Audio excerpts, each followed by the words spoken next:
नमस्कार दोस्तों, मैं हूं शिवम पांडे और आप सभी का स्वागत है आपके अपने चैनल ट्रिक पॉइंट में। दोस्तों, आज हम लोग इस वीडियो में खेल शब्दावली को ट्रिक के माध्यम से याद करने वाले हैं। वैसे अगर शब्दावली की लिस्ट की बात करें तो आपको बहुत ही लंबी लिस्ट मिल जाएगी, लगभग 400 से 500 की। लेकिन एग्जाम में जो शब्दावली पूछी जाती हैं उनकी संख्या है 50 से 60। तो हम लोग यहाँ पर केवल उन शब्दावली को याद करेंगे जो कि एग्जाम में पूछी गई हैं और आगे पूछे जाने की संभावना है। तो देरी ना करते हुए चलिए इस वीडियो को शुरू करते हैं। तो सबसे पहले बात कर लेते हैं गली शब्द की। गली शब्द संबंधित है क्रिकेट से। क्रिकेट में आपको शब्द मिल जाएगा कैट। कैट मतलब बिल्ली होता है और बिल्ली से संबंधित समाज में एक अफवाह फैली है कि बिल्ली अगर गली काट दे तो अपशगुन होता है। मान लीजिए आप कहीं जा रहे हैं और बिल्ली गली काट के निकल जाए तो अपशगुन माना जाता है। तो बिल्ली से संबंधित ये समाज में अफवाह फैली है। बिल्ली मतलब कैट से संबंधित गली को काटने से, तो गली फॉर गली शब्द और कैट मतलब क्रिकेट। तो याद रखिएगा कि जो गली शब्द है किससे संबंधित है? क्रिकेट से। नेक्स्ट है गुगली, ये भी क्रिकेट से संबंधित है। तो गुगली में भी लास्ट में आपको शब्द क्या मिल जाएगा? गली। तो गली कौन काट देती है? बिल्ली, यानी कैट। Cat for cricket. फिर अगला है सिली पॉइंट शब्द। सिली में आपको सी को करना है बी, तो क्या हो जाएगा? बिली। बिली यानी कैट। Cat for cricket. या फिर आप ऐसे याद रख सकते हो कि क्रिकेट में आपको शब्द मिल जाएगा कैट, यानी कट। कट करने की बात हो रही है। तो अगर मान लीजिए कोई भी शरीर का हिस्सा कट गया है तो उसको सिला जाता है ना। तो सिला जाता है, सिला फॉर सिली पॉइंट। तो याद रखिएगा जो सिली पॉइंट शब्द है ये किससे संबंधित है? क्रिकेट से। नेक्स्ट है चाइना मैन, और चाइना मैन शब्द भी क्रिकेट से संबंधित है। तो चाइना मैन में आपको शब्द मिल जाएगा चाय ना, यानी ऐसा मानिए कि शब्द लिखा हुआ है चाय नहीं। तो चाय नहीं बन रही है तो उसका कारण क्या हो सकता है? चाय में आपको पता है मिल्क पड़ता है, और मिल्क कौन पी जाती है? बिल्ली। तो मान लीजिए किसी के घर में जो मिल्क रखा था तो बिल्ली पी गई, तो जाहिर सी बात है चाय ना बनेगी। तो चाय ना बनने का कारण कौन है? बिल्ली, यानी कैट है। तो कैट फॉर क्रिकेट। तो याद रखिएगा कि जो चाइना मैन शब्द है वो किससे संबंधित है? क्रिकेट से।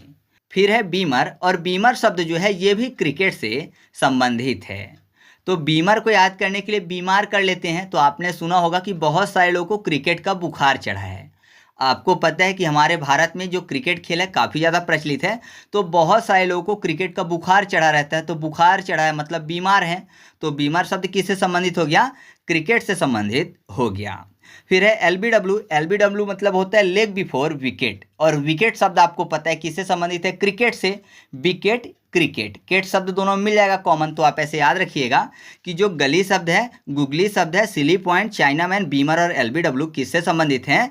क्रिकेट से संबंधित हैं। नेक्स्ट है अपीयरेंस, जो कि घुड़सवारी से संबंधित है। साथ ही साथ ड्रेसेज और 3 डेज इवेंट जो है ये भी घुड़सवारी से संबंधित है। तो घुड़सवारी को हम लोग याद कर सकते हैं अगर आप इसको दूल्हे से रिलेट कर लो। आपको पता है शादी में जब दूल्हा जाता है तो घोड़ी के ऊपर सवार होके जाता है। तो घुड़सवारी को शादी और दूल्हे से रिलेट करना है कि जब शादी के लिए दूल्हा जाता है तो घोड़े में सवार होके जाता है।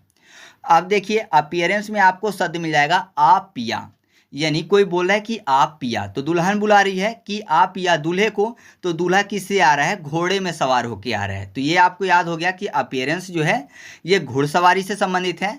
फिर है ड्रेसेज। अब जाहिर सी बात है शादी हो रही है तो बहुत सारे ड्रेस की शॉपिंग की जाएगी।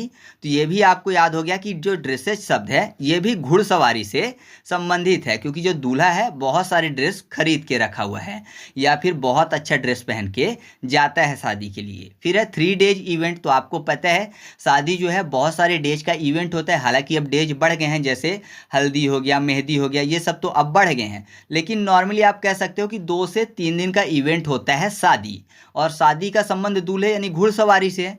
तो आपको तीनों याद हो चुका है कि अपीयरेंस, ड्रेसेज और 3 डेज इवेंट जो है ये घुड़सवारी से संबंधित हैं।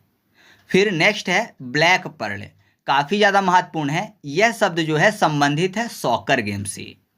देखिए यहाँ पर क्या लिखा हुआ है? Black Perl. पर्ल मतलब क्या होता है? मोती होता है। पर्ल मतलब मोती होता है ना।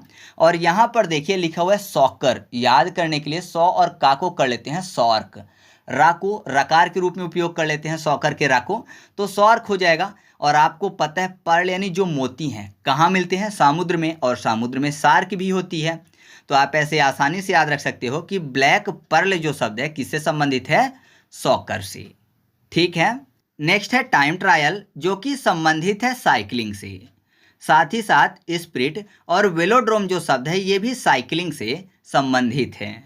बहुत ही आसानी से याद हो जाएगा क्योंकि यहाँ पर देखिए साइकिलिंग की बात हो रही है, मतलब साइकिल चलाने की बात हो रही है।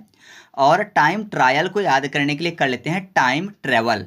तो अगर मैं आपसे पूछूं कि सबसे ज़्यादा टाइम किस चीज़ से ट्रेवल करने में लगते हैं तो आप बोलेंगे साइकिल से, है ना। सबसे धीमा साइकिल चलती है, तो आप ऐसा कह सकते हो कि सबसे ज़्यादा टाइम लगता है ट्रेवल करने में साइकिल से।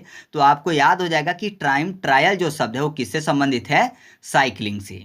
ऐसा क्यों होता है, क्योंकि स्पीड कम होती है तो स्प्रिट को स्पीड कर लेते हैं। तो सबसे कम स्पीड किसकी होती है, साइकिल की। तो याद रखिएगा कि जो स्प्रिट शब्द है किससे संबंधित है, साइकिलिंग से। फिर बचता है वेलोड्रोम। तो आपको पता है साइकिल चलाना जो है शरीर के लिए बहुत ही ज़्यादा लाभदायक होता है। तो लाभदायक होता है मतलब शरीर के लिए अच्छा है, वेल है, तो वेल फॉर वेलोड्रोम। तो आप ऐसे याद रखिएगा कि जो टाइम ट्रायल है, स्प्रिट है और वेलोड्रोम शब्द है किससे संबंधित हैं, साइकिलिंग से। ठीक है। नेक्स्ट है नॉकआउट और नॉकडाउन। ये दोनों के दोनों शब्द संबंधित है मुक्केबाजी से। तो बहुत ही आसानी से याद हो जाएगा। यहाँ पर देखिए दोनों में आपको एक शब्द कॉमन मिल जाएगा, नाक। और नाक कहाँ होता है, मुंह में होता है। या फिर आपको पता है मुक्का मारने वाले ये नहीं देखते कि नाक में लगेगा कि आंख में लगेगा, तो सीधे जब मुक्का मारते हैं फेस में तो नाक ही टूटती है, क्योंकि नाक आगे होती है फेस में। तो जाहिर सी बात है नाक डाउन हो जाती है या फिर नाक आउट हो जाती है मुक्का मारने से। तो आपको याद हो जाएगा कि नाक आउट और नॉक डाउन जो शब्द है वो किससे संबंधित है, मुक्केबाजी से। ठीक है। नेक्स्ट है इक्विपमेंट बोल्ट जो कि संबंधित है पर्वतारोहण से। पर्वतारोहण मतलब पर्वत में चढ़ने वाले व्यक्तियों की बात हो रही है। तो कैसे याद रखेंगे, इक्विपमेंट मतलब होता है उपकरण। तो आपको पता है जो पर्वत में चढ़ते हैं, ऊंचे ऊंचे पर्वत, जैसे मान लीजिए कोई हिमालय में चढ़ रहा है, ठीक है, कोई कैलाश पर्वत में चढ़ रहा है, तो जाहिर सी बात है उसको अपने साथ जो जरूरी इक्विपमेंट होंगे वो ले जाना पड़ेगा, क्योंकि उसके साथ लोग तो होंगे नहीं, तो वो सर्वाइव नहीं कर पाएगा कि किसी से इक्विपमेंट मांग ले। तो उसको सभी इक्विपमेंट अपने साथ में ले जाना पड़ेगा, क्योंकि अकेले जाते हैं। तो आप ऐसे याद रखिएगा कि इक्विपमेंट बोल्ट जो शब्द है किससे संबंधित है, पर्वतारोहण से। नेक्स्ट है लोना शब्द जो कि संबंधित है कबड्डी से। साथ ही साथ वॉक रेखा जो शब्द है ये भी कबड्डी से संबंधित है। तो बहुत ही आसानी से याद रख लेंगे। यहाँ पर देखिए लोना को याद करते हैं।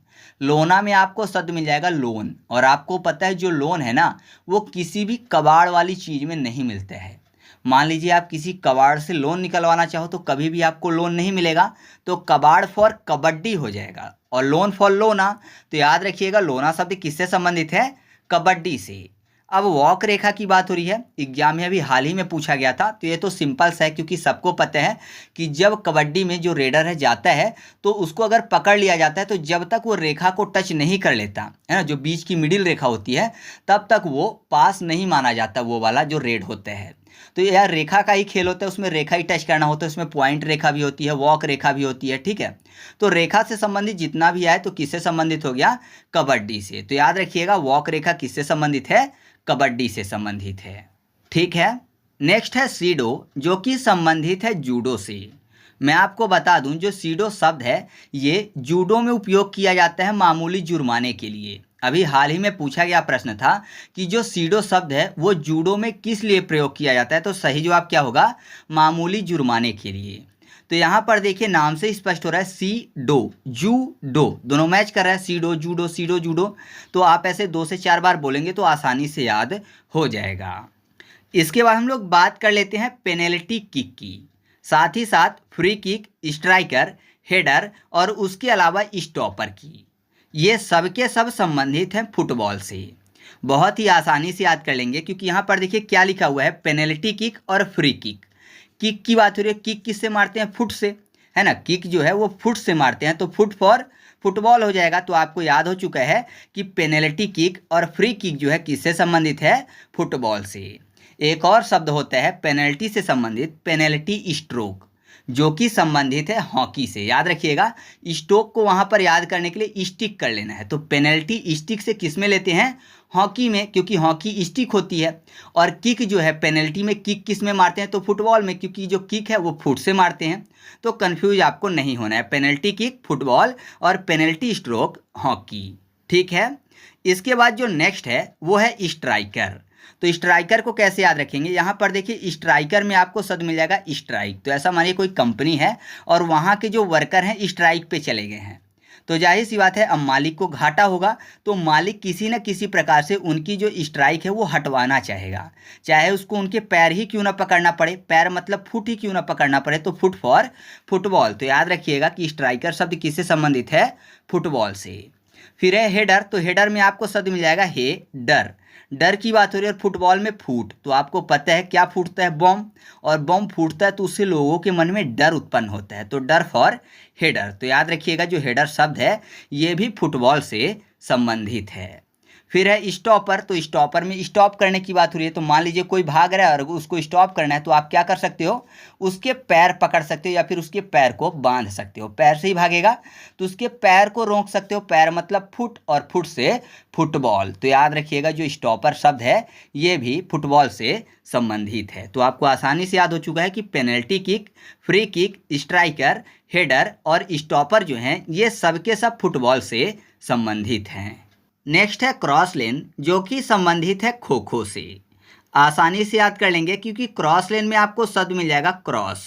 याद करने के लिए कर लेते हैं खांस, का को खा कर लें तो खांस हो जाएगा, और खांसते कैसे हैं, खो खो करके खांसते हैं, खो खो करके। तो आपको याद हो जाएगा कि जो क्रॉस लेन शब्द है वो संबंधित है खो खो से, और एक लेन शब्द है, लेन शब्द संबंधित है आपके तैराकी से। यहाँ पर क्रॉस लेन है तो याद रखिएगा इसको हम लोगों ने क्रॉस से याद किया है, क्रॉस को खांस और खांसते हैं खो खो करके, तो क्रॉस लेन किससे संबंधित हो गया, खो खो से।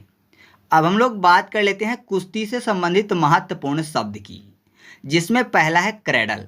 तो क्रेडल को याद करने के लिए कर लेते हैं कैडल। कैडल करना मतलब लिपटना होता है, कुश्ती मतलब पहलवानी से संबंधित हो गया। तो आपको पता है पहलवान जो है कुश्ती में एक दूसरे से लिपट कर एकदम धूल में सिने रहते हैं और एक दूसरे की पिटाई करते रहते हैं।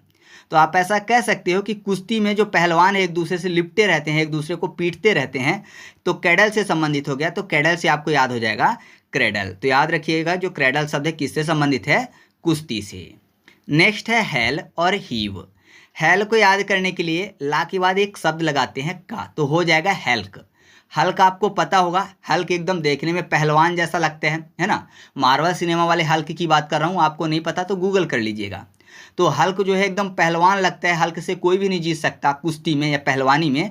तो आपको याद हो जाएगा जो हेल शब्द है किससे संबंधित है, कुश्ती से।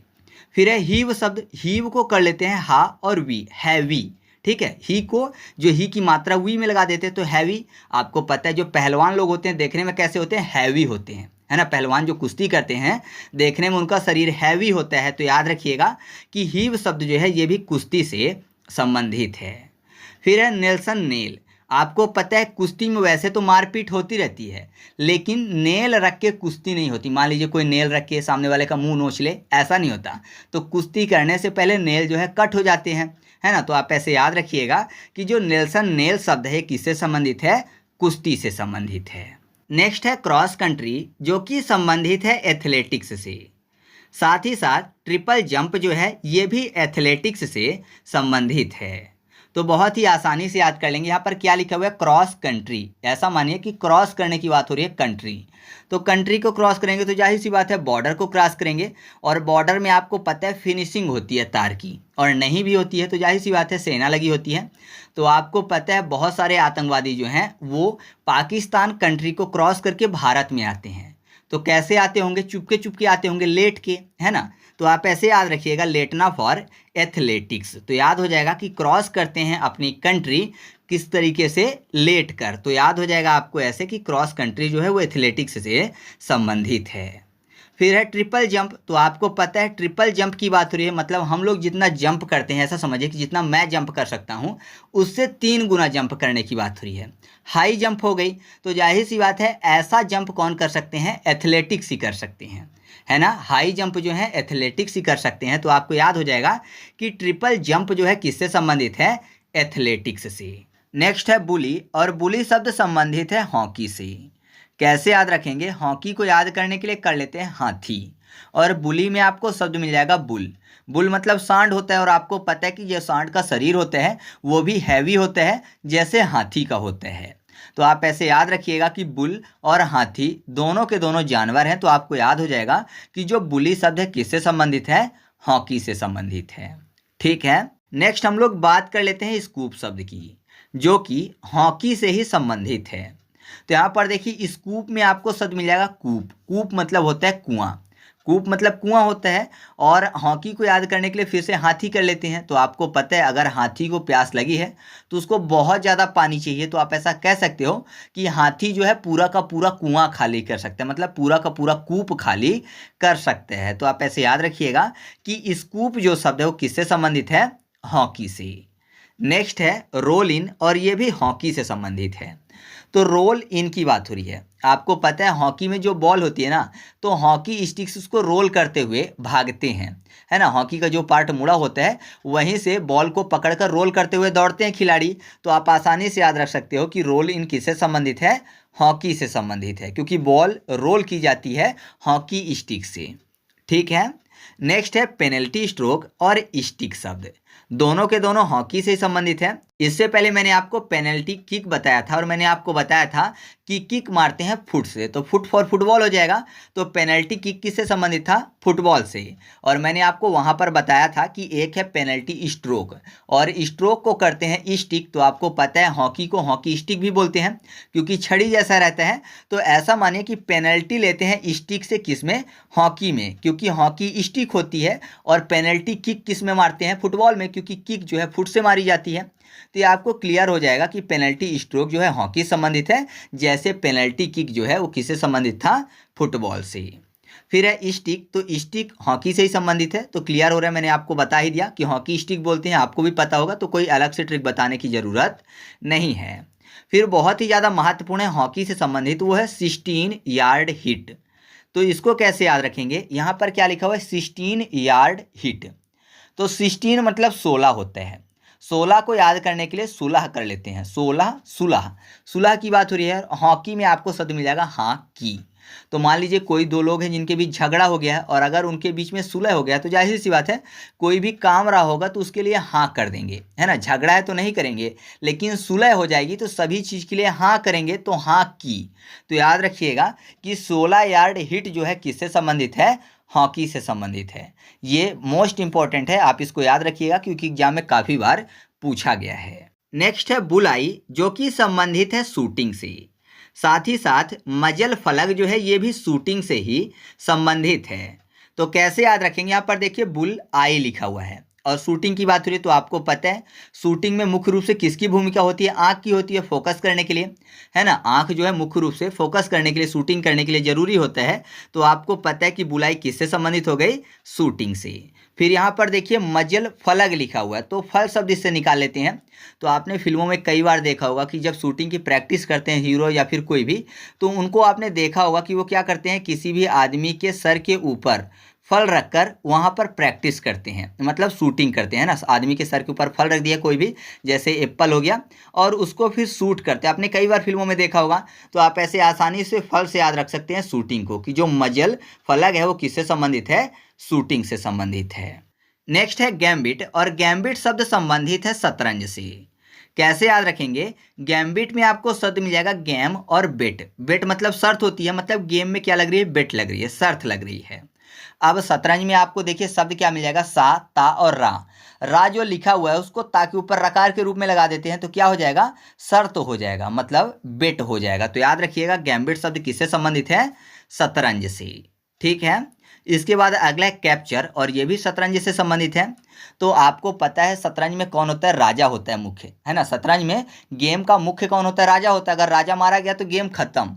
तो शतरंज में राजा होता है। और कैप्चर की बात हुई तो आपको पता है राजा के राज्य को पहले एक राजा कैप्चर कर लेता था, मतलब जो राजा बलवान होता था वो दूसरे राजा के राज्य को कैप्चर कर लेता था। और शतरंज में भी ऐसा ही होता है ना। एक राजा अगर दूसरे राजा को मार देता है तो पूरा का पूरा कैप्चर कर लेते हैं। तो याद रखिएगा कि कैप्चर शब्द किससे संबंधित है? शतरंज से संबंधित है। ठीक है। नेक्स्ट हम लोग बात कर लेते हैं गतिरोध की, और ये भी संबंधित है शतरंज से। अब देखिए कैसे याद रखेंगे, गति और रोध लिखा हुआ है, गतिरोध मतलब रोकने की बात हो रही है, और शतरंज, तो शतरंज में सत मतलब जैसे 100% बोलते हैं, सत मतलब होता है 100। तो ऐसा मानिए कि 100 की स्पीड में कोई चल रहा है, तो क्या बोले कि गति में रोध उत्पन्न करो, मतलब गति धीरे हो जाए, तो गतिरोध करना है। क्यों? क्योंकि स्पीड बहुत ज़्यादा है, 100 की स्पीड है, तो जाहिर सी बात है एक्सीडेंट हो सकता है। इस कारण से गतिरोध बनाना जरूरी है, जैसे कि जो ब्रेकर बने होते हैं वो गतिरोध होते हैं, जिससे कि लोग स्पीड में अपने व्हीकल ना चला सकें, मतलब 100 से ज़्यादा ना चला सकें, इसलिए गतिरोध बने होते हैं। तो याद रखिएगा कि गतिरोध शब्द किससे संबंधित है? शतरंज से। फिर अगला इस्तीफा, और ये भी शतरंज से संबंधित है। तो इस्तीफा की बात हो रही है, और मैंने आपको बताया कि शतरंज में मेन होता है राजा। अब राजा है तो मंत्री भी होगा, और आपको पता है कि आज के जो मंत्री मिनिस्टर हैं ये इस्तीफा दे सकते हैं, है ना। अगर इनको मंत्री नहीं बनना है तो इस्तीफा दे सकते हैं। तो आपका यहाँ से क्लियर हो रहा है कि इस्तीफा शब्द किससे संबंधित है? शतरंज से। फिर नेक्स्ट है चेकमेट, तो ये तो सबको पता है कि जो चेकमेट है ये शतरंज से संबंधित है, नॉर्मली सबको याद है, तो ट्रिक बताने की जरूरत नहीं है। अब शतरंज का लास्ट बचता है बिशप, तो इसको कैसे याद रखेंगे? यहाँ पर देखिए बिशप में आपको शब्द मिल जाएगा सप। पा को अगर उल्टा कर दें तो क्या हो जाएगा? वो ता बन जाएगा, है ना। पा को उल्टा कर दें तो ता बन जाएगा, तो क्या हो गया? सत। और सत फॉर क्या होगा? शतरंज। तो याद रखिएगा आप ऐसे कि जो बिशप शब्द है किससे संबंधित है? शतरंज से। मोस्ट इंपॉर्टेंट है, कई बार एग्जाम में पूछा गया है, ठीक है। अभी हाल ही में भी पूछा गया था कि बिशप शब्द किससे संबंधित है, तो याद रखिएगा जो बिशप शब्द है वो शतरंज से संबंधित है, ठीक है। नेक्स्ट हम लोग बात कर लेते हैं बर्डी की। बर्डी शब्द संबंधित है गोल्फ से। बर्डी को याद करने के लिए बड़ी कर लेते हैं, जैसे सोया बड़ी होती है, ठीक है। तो आपको पता है बड़ी कैसी होती है? देखने में गोल गोल होती है, बड़ी देखने में गोल होती है, गोल्फ और गोल्फ। तो याद रखिएगा जो बर्डी शब्द है वो किससे संबंधित है? गोल्फ से संबंधित है। फिर अगला है डबल ईगल। जो डबल ईगल शब्द है ना, ये भी मोस्ट इंपॉर्टेंट है और ये भी संबंधित है गोल्फ से। अब देखिए यहाँ पर क्या लिखा हुआ है? Double eagle.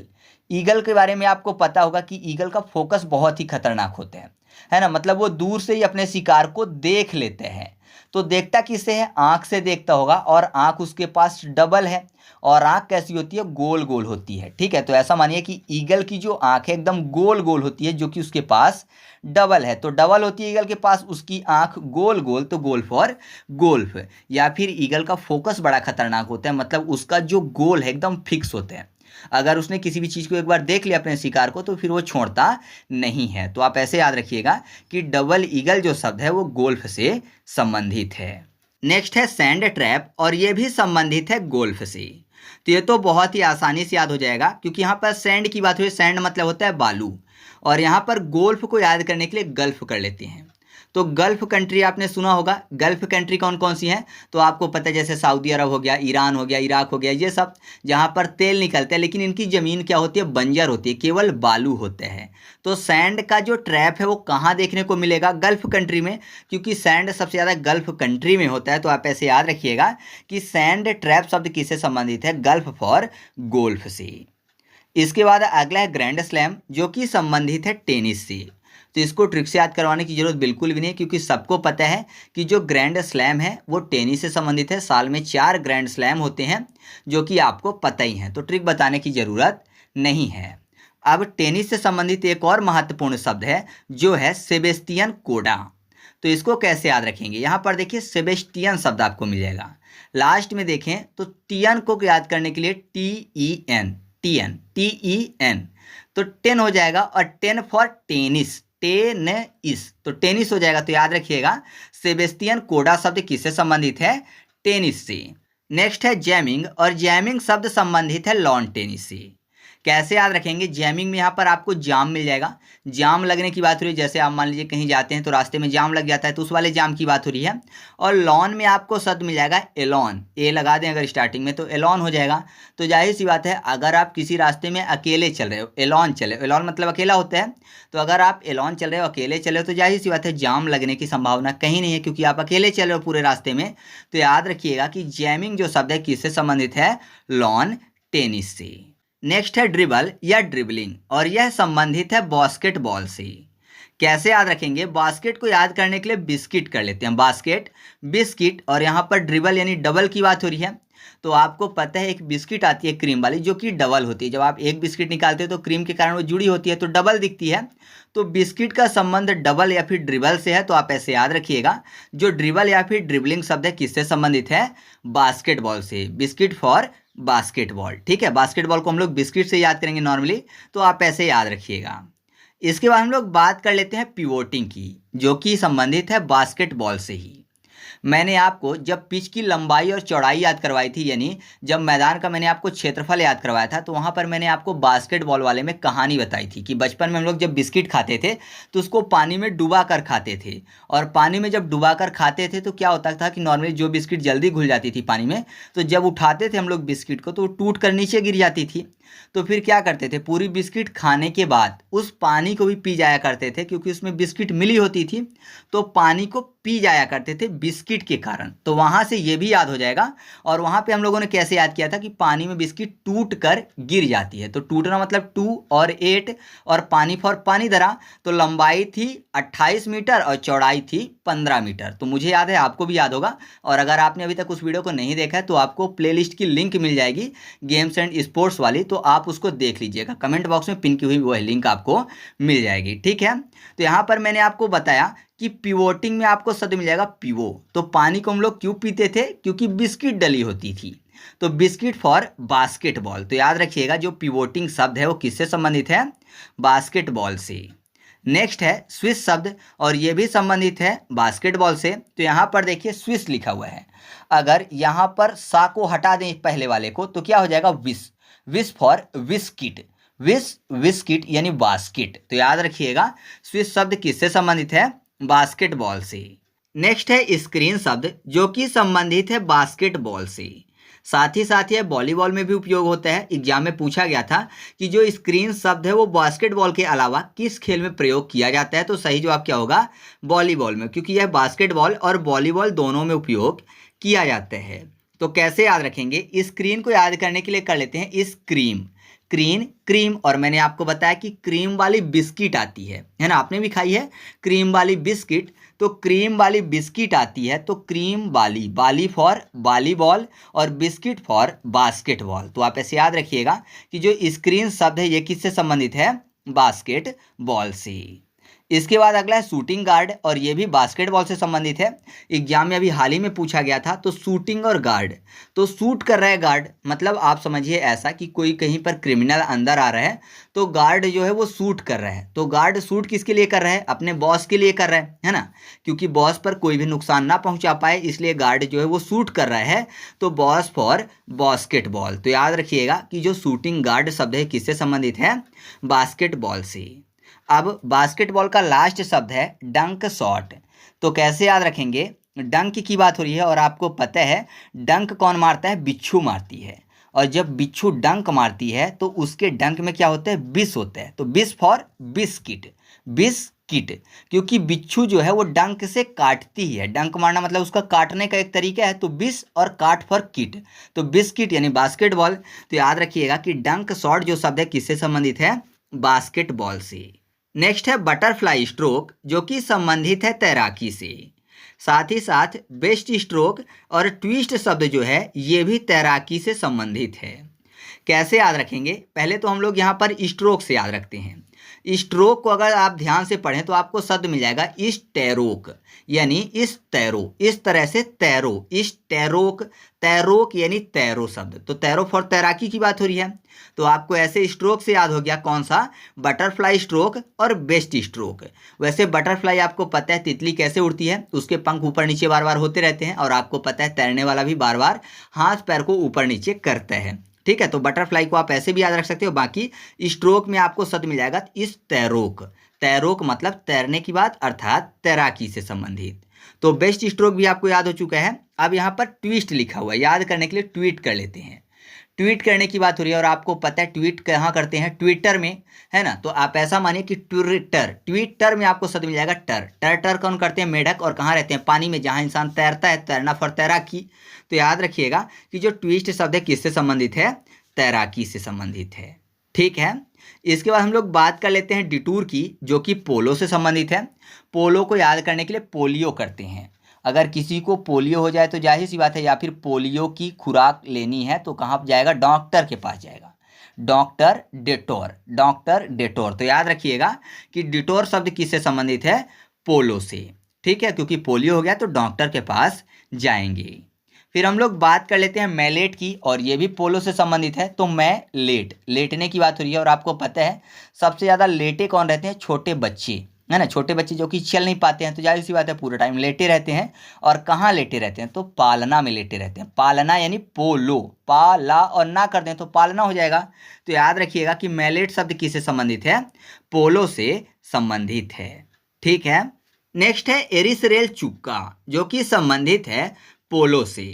कैसे याद रखेंगे, यहाँ पर रेल चुक्का शब्द लिखा हो तो याद करने के रेल और चक्का कर लेते हैं।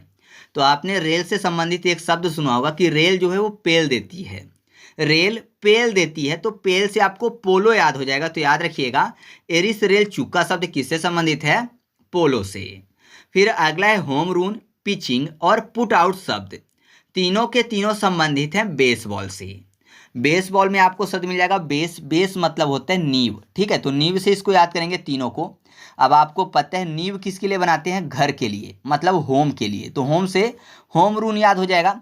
अब जब बेस बनाते हैं ना, मतलब कि जब नींव बनाते हैं, नींव खोदते हैं, तो आपने देखा होगा उसकी पिचिंग करते हैं, उसके एकदम बराबर करते हैं, साफ करते हैं, तो उसकी पिचिंग करते हैं। ये सब करना पिचिंग कहलाता है। तो बेस की पिचिंग करते हैं फिर बेस डालते हैं, तो पिचिंग शब्द किससे संबंधित हो गया, बेसबॉल से। अब जब पिचिंग करते हैं यानी जब बेस बनाते हैं, तो आपको पता है कि बेस की जो मिट्टी है वो आउट करते हैं, तो मिट्टी को पुट करते हैं आउट, यानी बाहर रखते हैं। तो पुट आउट शब्द किससे संबंधित हो गया, बेसबॉल से। तो आप ऐसे याद रखिएगा होम रूल, पिचिंग और पुट आउट शब्द जो है तीनों के तीनों बेसबॉल से संबंधित हैं, ठीक है। इसके बाद हम लोग बात कर लेते हैं ट्रिपल शब्द की। तो जो ट्रिपल्स शब्द है ये संबंधित है बैडमिंटन से। तो यहाँ पर ट्रिपल्स की बात हो रही है, तो नॉर्मली ऐसा समझिए कि दो पहिया वाहन में ट्रिपल बैठने की बात हो रही है। तो अगर कोई ऐसा करता है तो बैड मैनर्स है ना, गलत है, ऐसा नहीं करना चाहिए क्योंकि एक्सीडेंट हो सकते हैं। तो ट्रिपल्स करना बैड है, बैड फॉर बैडमिंटन। तो याद रखिएगा जो ट्रिपल्स शब्द है वो किससे संबंधित है, बैडमिंटन से संबंधित है, ठीक है। नेक्स्ट है डबल फॉल्ट, जो कि संबंधित है बैडमिंटन से। मैं आपको बता दूं कि यह शब्द टेनिस में भी उपयोग किया जाता है। तो अगर ऑप्शन में बैडमिंटन नहीं होता है तो आपको टेनिस टिक करना है, लेकिन दोनों ऑप्शन में अगर रहता है तो आपको बैडमिंटन टिक करना है, ठीक है। अभी एग्जाम में जो पूछे गए थे तो उसमें बैडमिंटन ही ऑप्शन में था, तो आपको बैडमिंटन ही याद करना है यहाँ पर। तो देखिए क्या लिखा हुआ है, डबल फॉल्ट, मतलब ऐसा मानिए कि कोई व्यक्ति जो है वो दो बार फॉल्ट कर रहा है, एक बार फॉल्ट नहीं किया है बल्कि अब फिर से फॉल्ट कर रहा है। फॉल्ट मतलब गड़बड़ी, धोखाधड़ी की बात हो रही है। तो जाहिर सी बात है जो ऐसा करता है, मतलब बार बार जो फॉल्ट वाला काम करते हैं, तो वो बैड है ना, बैड इंसान है या फिर बैड काम कर रहा है, क्योंकि फॉल्ट काम कर रहा है, फॉल्ट मतलब बैड काम, तो बैड फॉर बैडमिंटन। तो याद रखिएगा कि जो डबल फॉल्ट शब्द है वो किससे संबंधित है, बैडमिंटन से संबंधित है। नेक्स्ट है बूस्टर शब्द, जो कि वॉलीबॉल से संबंधित है। तो बूस्टर की बात हो रही है, और बॉली को याद करने के लिए बाली कर लेते हैं। बाली आपको पता है रामायण में था, तो बाली के सामने जो जाता था तो बाली उसकी आधी शक्ति ले लेता था। तो जाहिर सी बात है कि जो बाली का शरीर था वो बूस्ट हो जाता था, क्यों, क्योंकि सामने वाले की आधी शक्ति आ जाती थी। तो आप ऐसे याद रखिएगा कि बूस्टर शब्द किससे संबंधित है, वॉलीबॉल से। फिर है स्मैशर शब्द, और ये भी वॉलीबॉल से संबंधित है।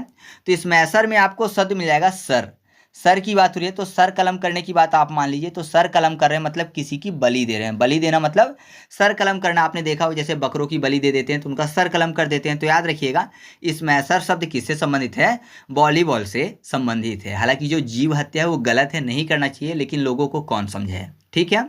तो अब हम लोग अगले पॉइंट की तरफ चलते हैं। नेक्स्ट है पेनेट्रेशन, जो कि वॉलीबॉल से ही संबंधित है। तो वॉलीबॉल को याद करने के लिए जो बॉली है उसको याद करने के लिए बाली कर लेते हैं, जो कि महिलाएं कान में पहनती हैं। तो आपको पता है जब बाली के लिए कान में होल करते हैं तो जाहिर सी बात है पेन होता है ना, जब कान को छेदते हैं तो पेन होता है बाली पहनने के लिए। तो याद रखिएगा पेनेट्रेशन जो शब्द है किससे संबंधित है, वॉलीबॉल से। फिर अगला है ब्लॉकिंग और रोटेशन, दोनों के दोनों वॉलीबॉल से ही संबंधित है। तो आपको पता है अगर बहुत दिन कानों में बाली ना पहने तो जाहिर सी बात है जो कानों का छेद होता है ब्लॉक हो जाते हैं, है ना, जो बाली वाला छेद होता है वो ब्लॉक हो जाता है अगर कोई बाली बहुत दिन ना पहने। ठीक है, कान ऐसे ही रहें तो ब्लॉक हो जाता है। तो ब्लॉकिंग शब्द किससे संबंधित है? वॉलीबॉल से। और रोटेशन तो आपको पता है बाली गोल गोल होती है तो कानों में रोटेट करती रहती है, तो आपको ऐसे याद हो जाएगा कि रोटेशन शब्द जो है ये भी वॉलीबॉल से संबंधित है। नेक्स्ट है ड्यूस शब्द जो कि टेनिस और वॉलीबॉल से संबंधित है। मतलब ये टेनिस में भी उपयोग किया जाता है और वॉलीबॉल में भी उपयोग किया जाता है। तो आप इसको खुद से याद रखिएगा क्योंकि मैं इसकी ट्रिक नहीं बना पाया हूँ। ठीक है, तो इस तरीके से अपनी ये ट्रिक कंप्लीट हुई। अब हम लोग एमसीक्यू टेस्ट को सॉल्व करते हैं जो कि प्रीवियस ईयर में पूछे गए थे। तो पहला क्वेश्चन आपके सामने है कि रोल इन शब्द किस खेल से संबंधित है? तो सही जवाब क्या है? ऑप्शन नंबर बी यानी हॉकी। जो रोल इन शब्द है वो हॉकी संबंधित है। मैंने आपको बताया था कि हॉकी की जो बॉल है वो मुड़े हुए हॉकी के भाग से खिलाड़ी जो है रोल करते हुए ले जाते हैं। तो सही जवाब क्या है? ऑप्शन नंबर बी है। अगला क्वेश्चन है बर्डी शब्द किस खेल से संबंधित है? तो सही जवाब क्या है? ऑप्शन नंबर सी यानी गोल्फ से। जो बड़ी होती है कैसी होती है? गोल गोल होती है, जैसे सोया बड़ी गोल दिखती है। तो याद रखिएगा बर्डी शब्द किससे संबंधित है? गोल्फ से संबंधित है। नेक्स्ट क्वेश्चन है सेबेस्टियन कोडा शब्द जो है वो किससे संबंधित है? तो सही जवाब क्या है? ऑप्शन नंबर ए यानी टेनिस से। यहां पर सेबेस्टियन TEN लास्ट में आपको शब्द मिल जाएगा, 10 फॉर टेनिस। ठीक है, तो आपको ऐसे याद हो जाएगा कि जो सेबेस्टियन कोडा शब्द है किससे संबंधित है? टेनिस से संबंधित है। नेक्स्ट क्वेश्चन है एरिस रेल चुक्का शब्द किस खेल से संबंधित है? तो सही जवाब क्या है? ऑप्शन नंबर डी यानी पोलो से। जो एरिस रेल चुक्का शब्द है वो पोलो से संबंधित है। अगला क्वेश्चन है स्मैशर शब्द किस खेल से संबंधित है? तो सही जवाब है वॉलीबॉल यानी ऑप्शन नंबर ए। ठीक है, जो स्मैशर शब्द है वो वॉलीबॉल से संबंधित है। नेक्स्ट क्वेश्चन है गुगली शब्द किस खेल से संबंधित है? तो इसका सही जवाब है क्रिकेट, यानी जो गुगली शब्द है वो क्रिकेट से संबंधित है, अर्थात option number D. Next question है कि वॉक रेखा शब्द किस खेल से संबंधित है? तो इसका सही जवाब मैंने आपको बताया था, रेखा का खेल कौन सा होता है? कबड्डी होता है, यानी ऑप्शन नंबर बी। ठीक है, क्योंकि आपको पता है इसमें पॉइंट रेखा होती है। ठीक है, स्पर्श कर लेते हैं तो रेड पूरी मानी जाती है, वो होती है आउट रेखा होती है। तो ये सब रेखाएं कबड्डी से संबंधित हैं। ठीक है, नेक्स्ट क्वेश्चन है कि जो ड्यूस शब्द है वो किस खेल से संबंधित है?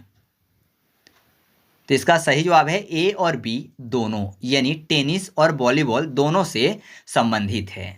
ठीक है, अगला क्वेश्चन है बीमर शब्द किस खेल से संबंधित है? तो इसका सही जवाब है ऑप्शन नंबर ए यानी क्रिकेट से। जो बीमर शब्द है वो क्रिकेट से संबंधित है। नेक्स्ट क्वेश्चन है डबल फॉल्ट शब्द किस खेल से संबंधित है? तो इसका सही जवाब है ऑप्शन नंबर डी यानी बैडमिंटन से। मैंने आपको बताया था कि डबल फॉल्ट जो शब्द है वो बैडमिंटन से संबंधित है। फॉल्ट करना बैड आदमी का काम है और ऑप्शन में बैडमिंटन नहीं होता, तो सही जवाब क्या होगा? टेनिस होगा। ठीक है, नेक्स्ट क्वेश्चन है होम रूल शब्द जो है वो किस खेल से संबंधित है? तो इसका सही जवाब आपको कमेंट करके बताना है। साथ ही साथ आप कमेंट करके बताइएगा कि स्टंपिंग शब्द किस खेल से संबंधित है। ठीक है, तो इस तरीके से अपने वीडियो कंप्लीट हुआ।